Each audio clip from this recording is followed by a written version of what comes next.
disse Josafá: está com ele a palavra do Senhor. Então o rei de Israel, Jeosafá, e o rei de Edom desceram a ter com ele.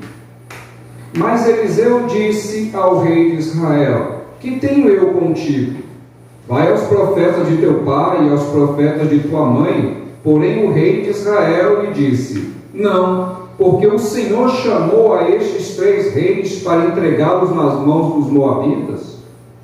E disse Eliseu: vive o Senhor dos exércitos, em cuja presença estou, que se eu não respeitasse a presença de Josafá, rei de Judá, não olharia para ti, nem te veria.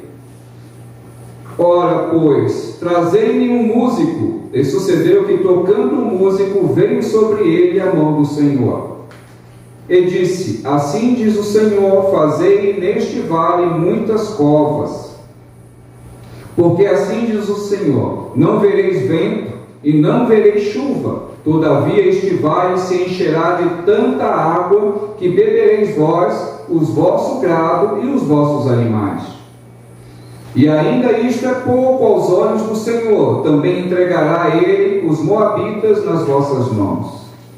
E ferirei a todas as cidades fortes e a todas as cidades escolhidas, e todas as boas árvores cortareis, e entupireis todas as fontes de água, e danificareis com pedra todos os bons campos.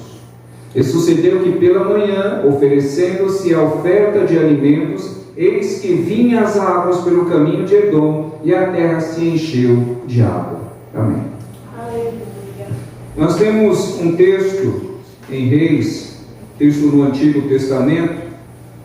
Esse período é um período histórico em que existia o reino dividido. Nesse período existia reino do norte e reino do sul. O reino do norte era chamado de Israel, eram 10 tribos. Reino do sul, Judá, 2 tribos. Então a linguagem, quando você começa a ler Reis, ele fala de Israel e fala de Judá. Sem ter esse conhecimento básico, o livro fica confuso para quem lê, porque uma hora você ouve falar Israel, outra hora você ouve falar Judá, o rei de Israel, o rei de Judá. Afinal de contas, nesse texto, quem é o rei que está sobre o comando e a autonomia de Deus? Nesse caso, na história, era o rei de Judá. O rei de Israel já não era mais um judeu. O rei de Israel já não era mais um homem temente a Deus. E nesse texto, o texto começa falando a respeito de quem era esse rei. Era Jorão. Jorão, filho de Acabe. E o texto começa assim: começou a reinar em Israel no 18º ano do reinado de Josafá, rei de Judá. Reinou em Samaria por 12 anos.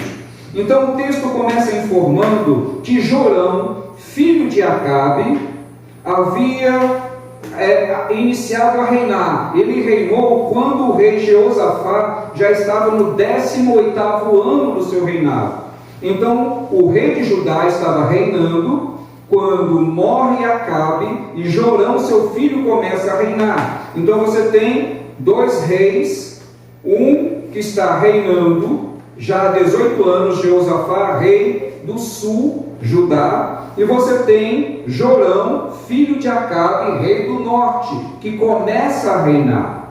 Esse Jorão, ele é filho de Acabe. Acabe era o rei que era marido de Jezabel, aquela que havia sido uma mulher que trouxe ainda mais para o reino do norte mais corrupção, adoração a ídolos, adoração a Baal. Então essas 10 tribos que outrora formavam um único povo, quando Israel era as 12 tribos, eles não adoravam a não ser Deus, mas houve uma divisão, e depois dessa divisão, 10 tribos se dividiram, e para que as 10 tribos não fossem adorar a Deus em Jerusalém, foi feita em Samaria uma nova capital. E em Samaria foi feito um novo templo. E isso impediu que o povo das 10 tribos do norte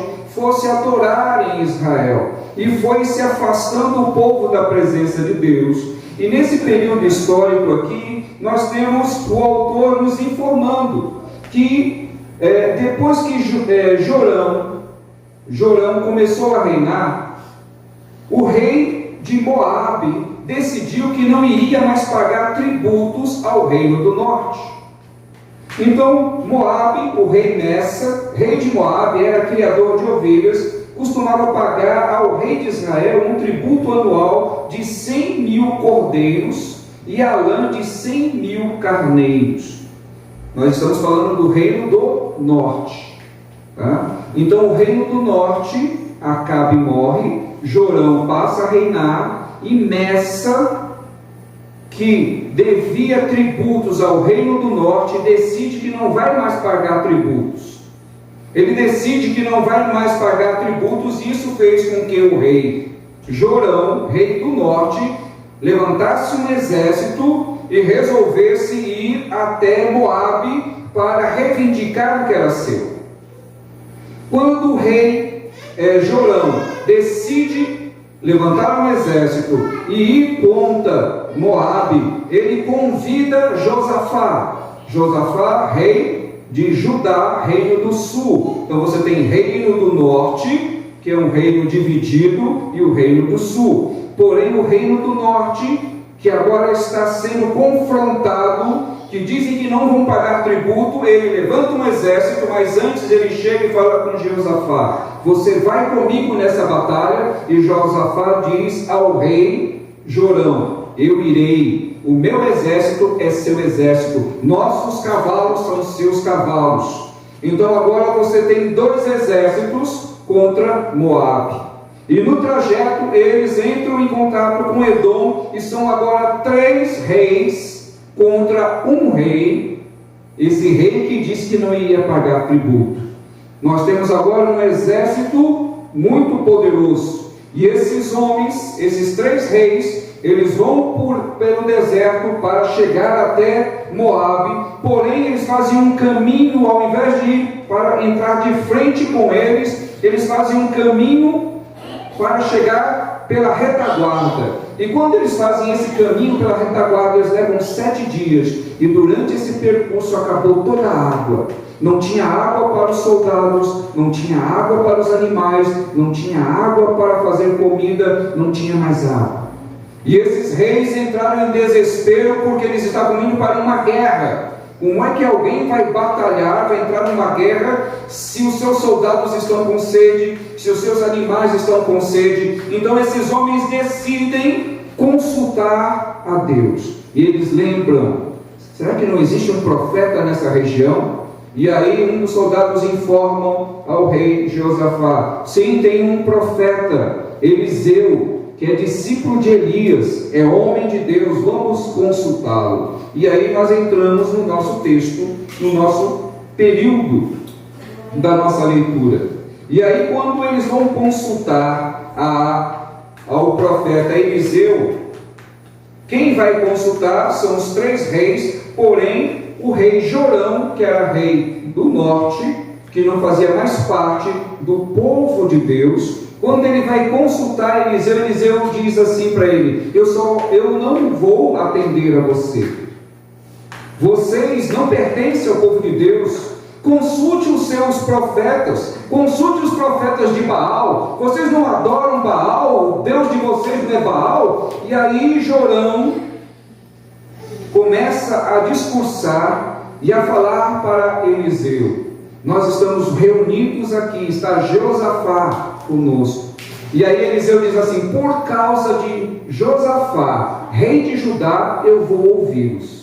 Mas se fosse só por sua causa, eu não daria ouvido, nem consultaria a Deus por você. Por quê? Porque esse reino do norte, essas 10 tribos, Jorão agora é um rei que não serve ao Deus vivo.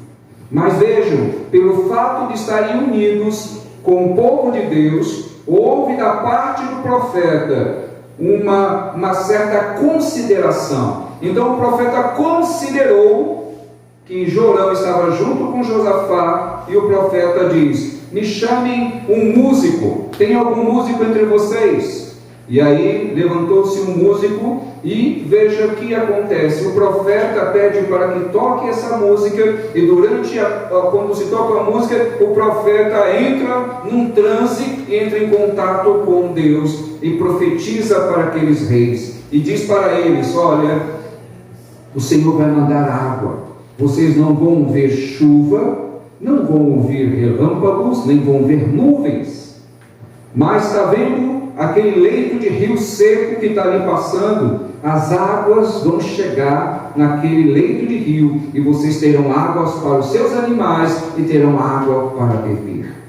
Imagine a cena: alguém no deserto olhando para um leito seco de rio, o homem de Deus, sem ver nuvem, sem ter nenhum tipo de sinal que haveria chuva, ele diz: Deus promete que haverá água, e as águas virão. Eu não sei quanto de vocês já deve ter visto algumas imagens. A maioria de vocês que já tem aí Facebook, tem YouTube, já deve ter visto algumas imagens quando as águas começam a chegar nessas áreas áridas. As águas caem a quilômetros de distância, chove, vamos supor assim, na cabeceira do rio, ou chove nas montanhas, e aquelas águas descem, e elas começam a correr pelo deserto, pelo aquele leito seco de rio, e vai fazendo aquele redemoinho, vai levando tronco de árvores, vai arrastando pedra, vem aquela lama. Você já viu essas imagens? Que as pessoas falam: nossa, começa a correr, as águas começam a vir, as pessoas começam a correr, quem para os carros próximos, daqui a pouco tem que tirar os carros, porque a água vem, e de repente tudo aquilo ali que estava seco começa a fluir a água. Então o profeta, ele trouxe esta definição. Então, acabou a bateria?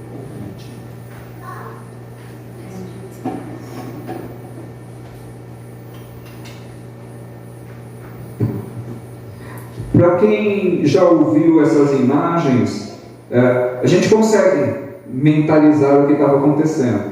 E mais, o profeta disse assim: além da água, Deus manda dizer para vocês que vocês vão vencer essa batalha. Vocês vão entrar nessa batalha e vocês serão vitoriosos. Agora, lendo o restante do texto, olha o que aconteceu. Em Moabe existiam muros, existia uma fortaleza. Então eles iriam combater contra uma fortaleza. E é muito difícil para quem vem de montaria, quem vem de um exército e se depara com um outro grupo que está por trás de muros, por trás de uma grande fortaleza, porque isso dificulta muito.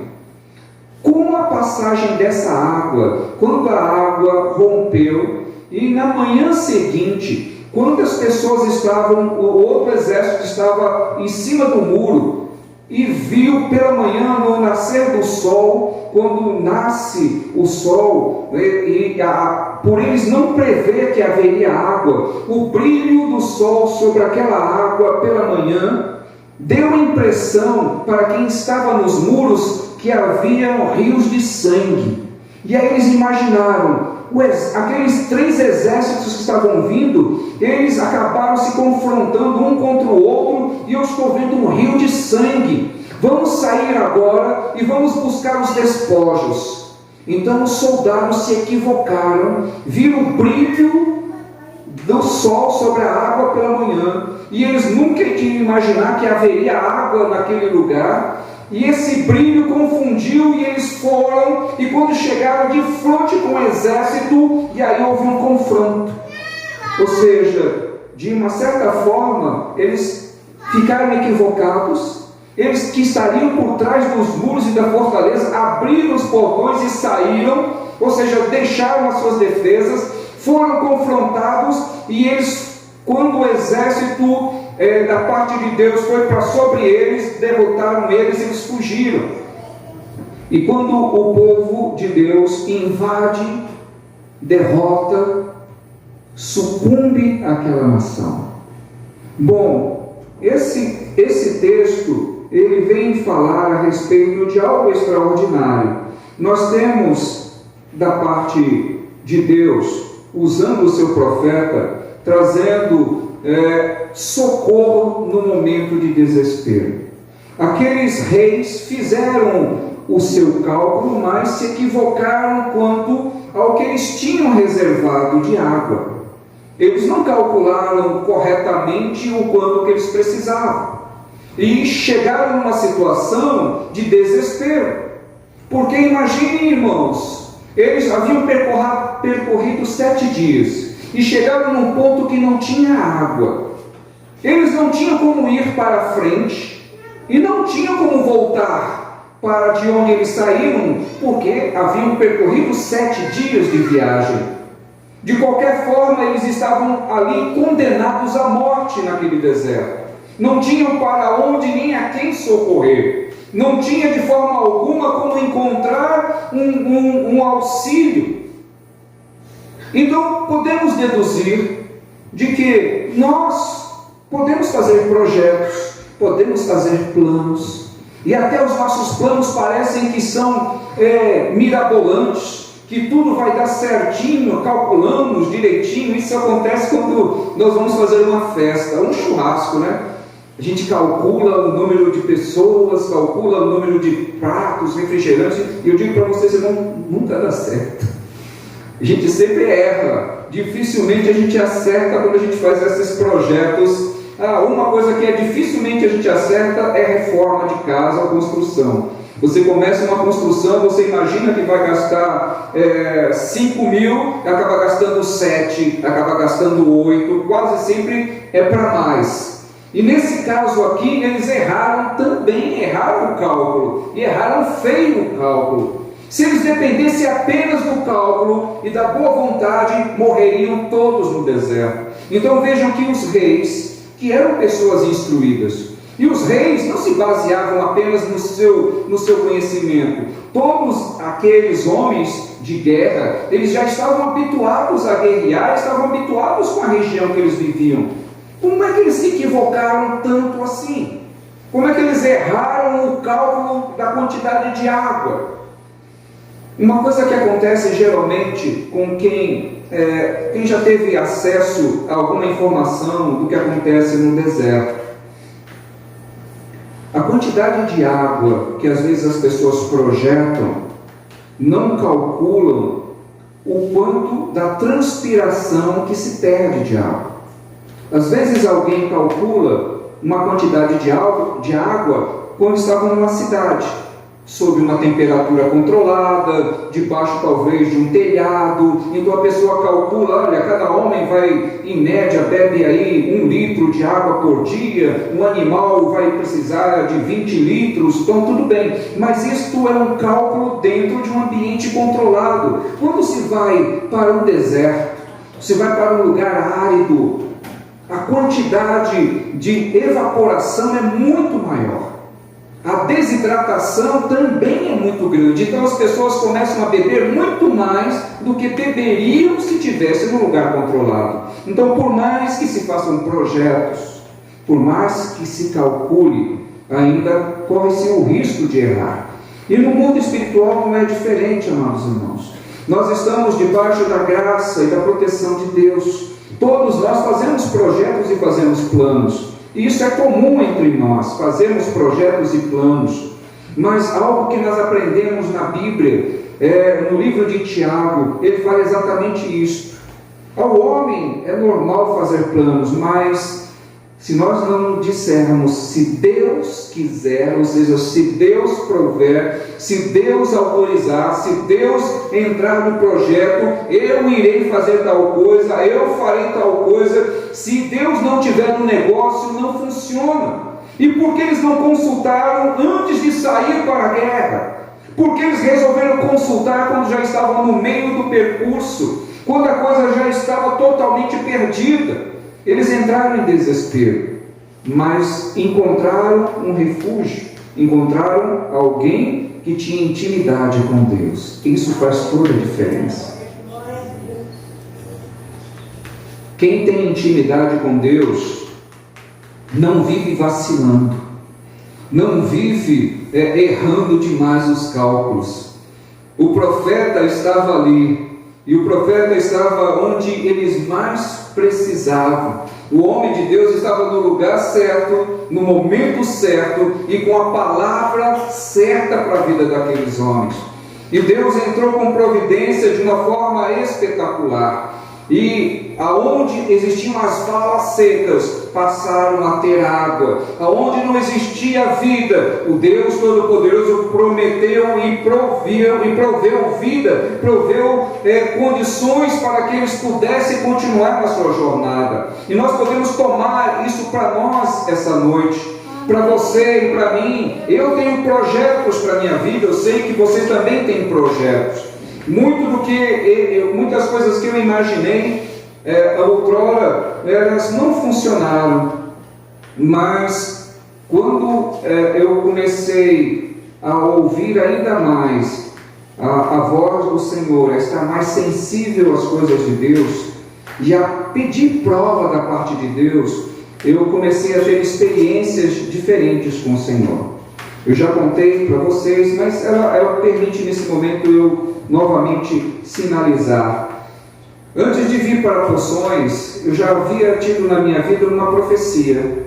Essa profecia nunca falou de Poções. A profecia falava que Deus iria me mandar para um lugar distante.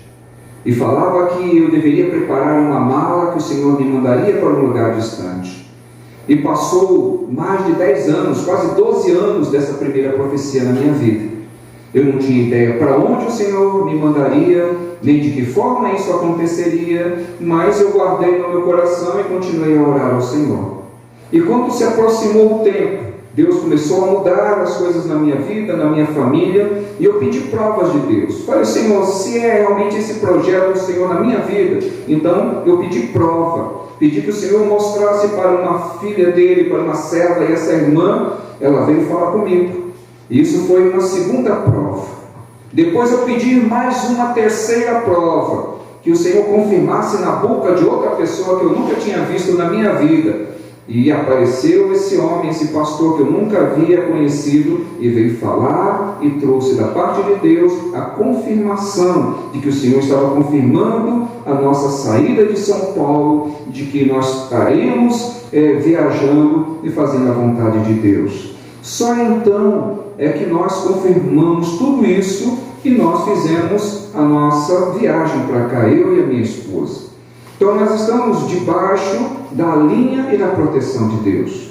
Na primeira vez que eu ouvi a profecia, eu não tomei nenhuma decisão, porque Deus não havia me mostrado para onde, nem de que forma. Mas quando eu pedi a segunda confirmação, eu já sabia para onde. E a terceira confirmação já estava definido, só faltava Deus fechar o negócio. Então veja, meus irmãos, que o que foi feito aqui nesse texto foi que os homens, quando estavam já no percurso, decidiram buscar a Deus. E ainda houve da parte de Deus um socorro para a vida deles. Então existe sempre da parte de Deus a misericórdia sobre as nossas vidas. Mesmo que nós venhamos num projeto, mesmo que você esteja debaixo da ação soberana de Deus, mesmo que Deus tenha mostrado para você, ainda existe um processo. Nós estamos num processo. Nós estamos passando pelo vale. Alguns estão passando pelo deserto, estão passando por uma prova, mas sabendo que Deus é aquele que provê e é aquele que supre as necessidades. Chegou um tempo aqui que eu estava em Poções, muito preocupado com os meus filhos em São Paulo, e comecei a orar a Deus e pedir providência. E Deus levantou uma serva de Deus e falou: olha, dos teus cuido eu. Então veio a resposta para o meu coração que meus filhos seriam cuidados por Deus. Não faltou subsídio, não faltou a Deus suprir as necessidades dos meus filhos. Eles estão lá em São Paulo. Quando um fica desempregado, o outro está empregado e vai suprindo as necessidades, e não tem faltado nada para eles. Então eu vejo a mão de Deus suprindo as necessidades. E é aqui onde nós estamos, amados irmãos. O Senhor não tem deixado faltar nada para nós. E olha o número de pessoas que nós temos aqui em Filadélfia. Nós temos um número pequeno de pessoas, mas o Senhor tem levantado pessoas aqui que têm sustentado essa igreja e tem nos ajudado. O Senhor tem levantado pessoas que durante o período que eu estou aqui, o Senhor tem levantado mantenedores para a minha vida. Quando falta de um lado, o Senhor levanta do outro. Não tem faltado mantenedores. O Senhor tem sustentado todo o tempo em que nós estamos aqui. Por quê? Porque debaixo da promessa de Deus, você está sobre a autonomia do Senhor. Estamos debaixo da autoridade de Deus. Nós estamos sobre a guarda do Senhor, sobre a liderança do Senhor. Então não há um desespero. Por quê? Porque é Deus quem controla todas as coisas. E porque houve desespero para aqueles reis? Por quê? Porque não consultaram a Deus no início. Se tivesse consultado a Deus, talvez algum profeta tivesse dito para eles: olha, leve mais água do que o habitual, leve uma quantidade maior. Mas não, eles foram apenas pelo projeto deles, mas pela misericórdia de Deus, o Senhor ainda supriu. E é por isso que nós estamos com as portas abertas aqui, porque alguns de nós começam a sua lida sem primeiro consultar a Deus. E aí, quando estão no meio do trajeto, começa o desespero. Mas mesmo que você esteja no meio do trajeto, tem solução para a tua vida. O Senhor prometeu para aqueles homens que daria vitória para eles, e a vitória foi espetacular, porque até se confundir, o exército inimigo se confundiu, e foi o suficiente para serem derrotados. Então creia que Deus pode entrar com providência na tua vida. O Senhor pode levantar pessoas para suprir a necessidade. Deus pode abrir portas onde não existem portas. Muitos podem dizer: olha, aqui não tem vaga, mas o Senhor pode abrir uma vaga onde não existe vaga. O Senhor pode trazer saúde aonde os médicos dizem: olha, não tem o que fazer. Mas o Deus Todo-Poderoso traz a esperança onde não existia esperança. Nesse texto, irmãos, estava seco o leito do rio, não tinha a menor possibilidade, mas o Senhor fez com que chovesse bem distante, e a água chegou até onde eles estavam. Então creia que Deus pode levantar aquilo que você precisa, até mesmo distante. Pode levantar alguém, pode levantar algo, pode levantar o subsídio que você precisa, a manutenção que você precisa, a resposta que você precisa. O Senhor é suficiente para isso. Eu creio, irmãos, porque Deus já fez isso na minha vida, não uma, mas várias vezes. O Senhor levantou pessoas que eu nunca nem imaginei que iria me ajudar, e essas pessoas me ajudaram. Por quê? Porque Deus levantou. Entenda que o Senhor, Ele é na nossa vida. Essa é a palavra do Senhor para a tua vida essa noite. Creia que existe resposta para você. Mesmo que você tenha errado os cálculos, mesmo que você tenha saído para o deserto sem levar água suficiente, mas se você recorrer ao Deus dos céus, recorrer ao Senhor dos senhores, ainda há uma chance. Ainda há uma chance. Rios correrão mesmo no deserto. Deus é suficiente para isso. Louvado seja o nome santo do Senhor.